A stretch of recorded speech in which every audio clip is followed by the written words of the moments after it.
Boa tarde, meu nome é Túlio Vinícius, serei para apresentar para vocês nessa disciplina de ginástica artística dois conteúdos textuais. O primeiro deles, elaboração de planos de aula para educação física, a percepção discente, e o segundo, os fundamentos da ginástica artística. O primeiro texto, elaboração de planos de aula para educação física, a percepção discente, é um artigo que foi escrito pela Fernanda Carvalho, pela Maria Tereza e pelo Emerson Cruz. Ele discute sobre a importância do plano de aula e a falta de discussão a respeito dos itens que o compõem. Ele busca comparar as visões de discentes do curso de Educação Física que estão formando em licenciatura a respeito dos itens que são importantes na composição do plano de aula. Então, segundo os autores, para a elaboração de um plano de aula, deve ter consolidadas três etapas: etapa de planejamento, de transformação e de reflexão. Planejar para evitar a improvisação, para evitar dificuldades, para garantir uma organização do trabalho didático, distribuir o trabalho em relação ao tempo. Transformar a ação em unidade, economizar esforços, sistematizar influências e assegurar os resultados.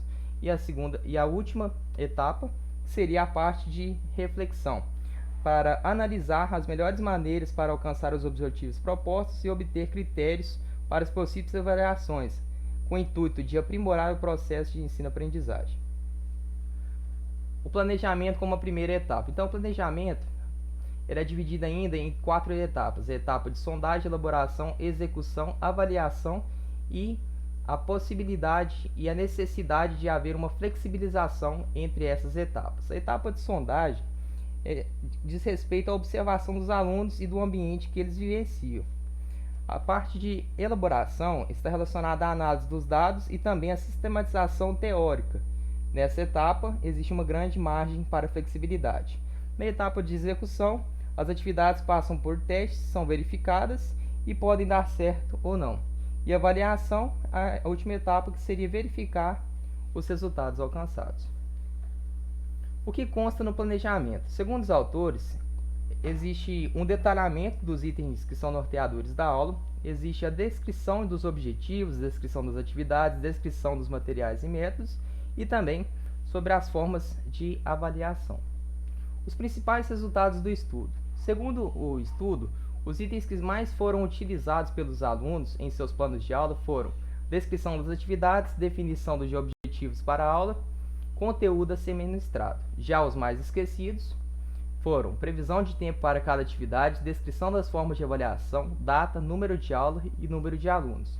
E os mais esquecidos ainda seria o espaço para comentários e reflexões e as referências bibliográficas.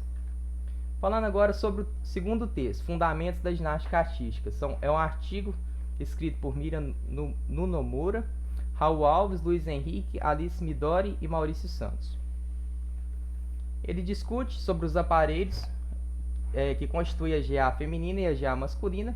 Na GA feminina, os aparelhos são a mesa de salto, barras paralelas assimétricas, trave de equilíbrio e o solo. Já na GA masculina, solo, cavalo com alças, argolas, mesa de salto, barras paralelas simétricas e barra fixa.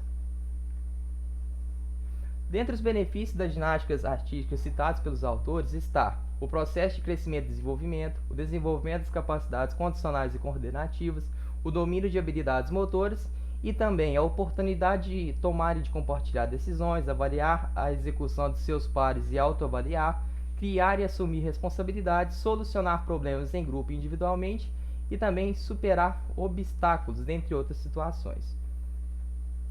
Falando sobre as diferentes posições da GA. Então, a GA a gente tem basicamente 4 posições: a posição estendida, a posição carpada, a posição grupada e a posição afastada.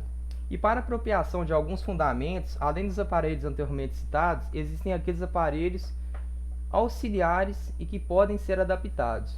A exemplo do trampolim de modas, mini trampolim, trampolim acrobático, cogumelo, banco sueco, espaldar, plinto, plano inclinado e octagonal.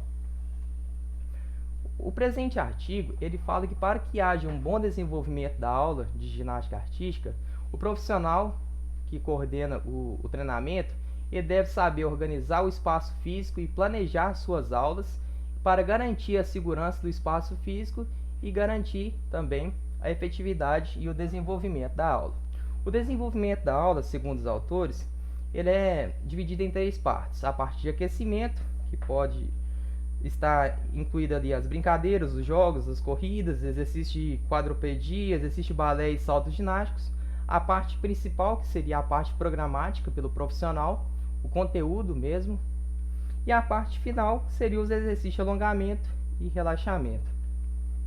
Por fim, os fundamentos, segundo Russell e Kisman, ele fala que a ginástica artística ela é composta por 6 fundamentos principais: fundamento de aterrissagem, fundamento de deslocamento, posições estáticas, rotações, saltos e balanço.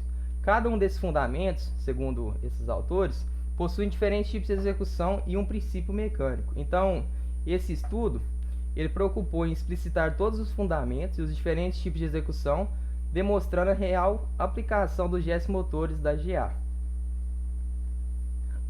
Agora falando e dando continuidade às progressões pedagógicas. Segundo os autores, a progressão pedagógica objetiva-se vivenciar todos os movimentos característicos da GA por etapas. Então, existe uma progressão que vai do simples para o complexo.